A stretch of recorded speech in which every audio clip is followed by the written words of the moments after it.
Okay, just before my stroke was when I had had the surgery for the pancreatitis, and I had been flatlined, and uh, they revived me with fentanyl because I was overdosed with anesthetic.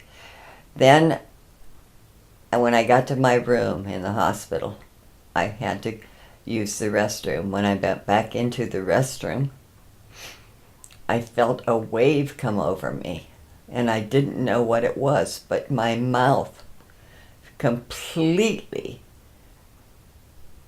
felt like I had a whole mouthful of metals. That's all I could taste in my mouth was a metal taste.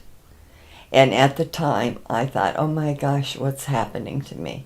But she started acting different. She didn't know where she was.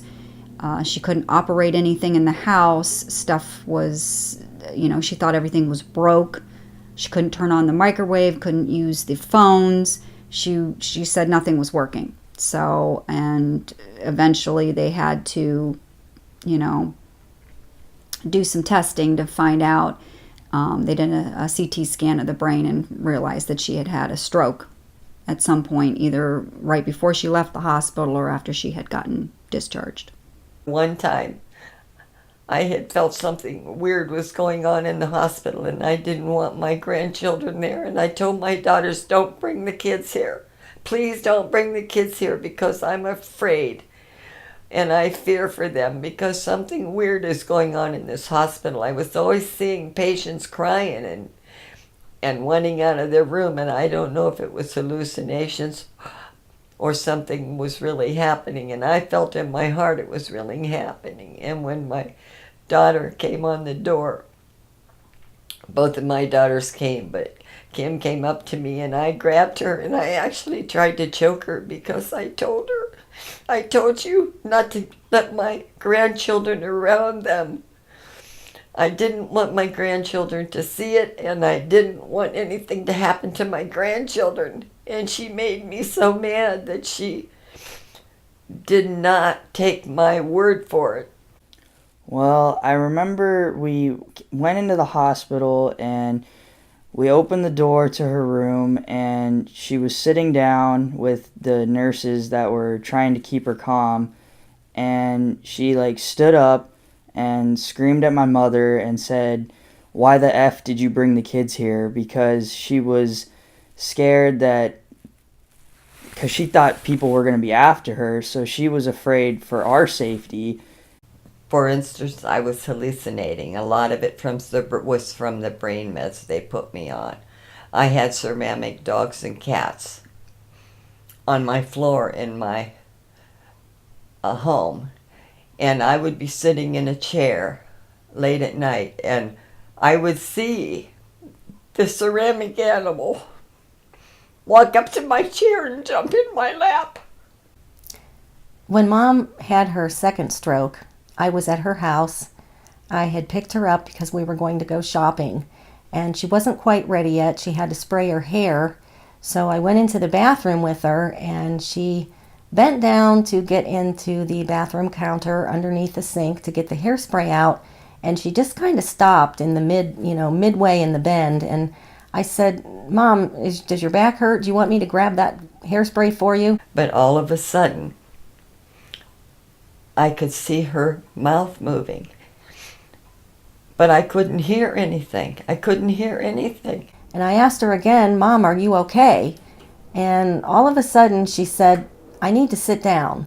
I managed to murmur that something's not right, something's not right.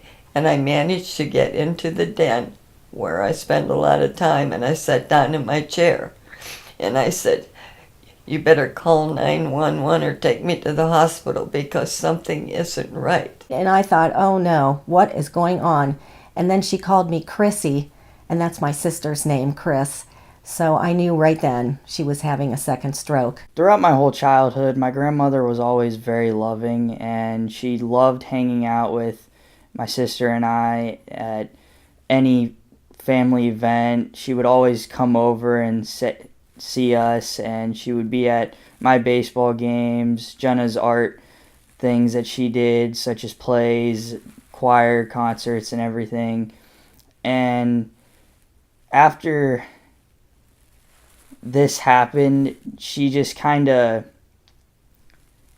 wasn't the same after that. My mother was always very independent, and that has changed a lot since she's had the strokes. She had her own friends and did her own thing. She was very, very organized, very self-sufficient. She seems to need people to be around her more often and entertain her. She doesn't like to be alone much, and sometimes that's not always easy for, my sister and I to do that all the time. I do work. I have a lot of things going on. I'm very busy. So she gets quite agitated about it. Today, she gets flustered very easily. She tries to stay very organized, but she loses things, which she never used to do. There was a time when she, definitely wasn't the loving person that she used to be, and sometimes I feel like that was Jen and I's fault a little bit, because it just took us some getting used to and everything. And I think that over the course of the last couple years, it's starting to get back to the way it was. Before, she would be very moody and nasty, and if she didn't want bother with you, she wouldn't have any problem telling you. Now, when she tells people and says things to them, it's usually not very nice. She has a bad habit of being kind of nasty to people, and sometimes she just expects them to deal with it because she feels, well, I've had a stroke and that's just the way it is. So even though I recovered a little at a time over the 2 years, but they are still embedded back in my mind. And sometimes even when I'm doing my crossword puzzles, I will come across a couple questions, and I would get the answer, and I'd say to myself, and I'd say to my daughter when she was with me, I don't understand where that answer came from, but somewhere back in my mind and my brain, it's stored. Well, Mom and I definitely both believe that the Lord had a lot to do with her healing. We give him total credit.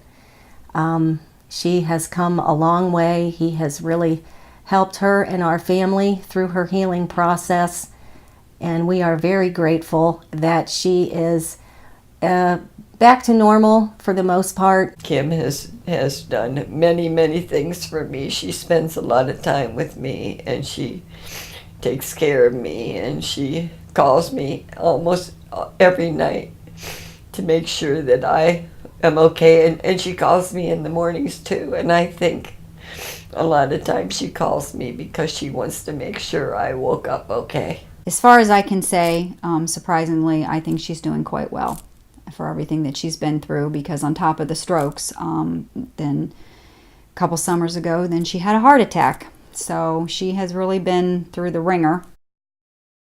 So no matter how long it goes and you're healed, it never goes away.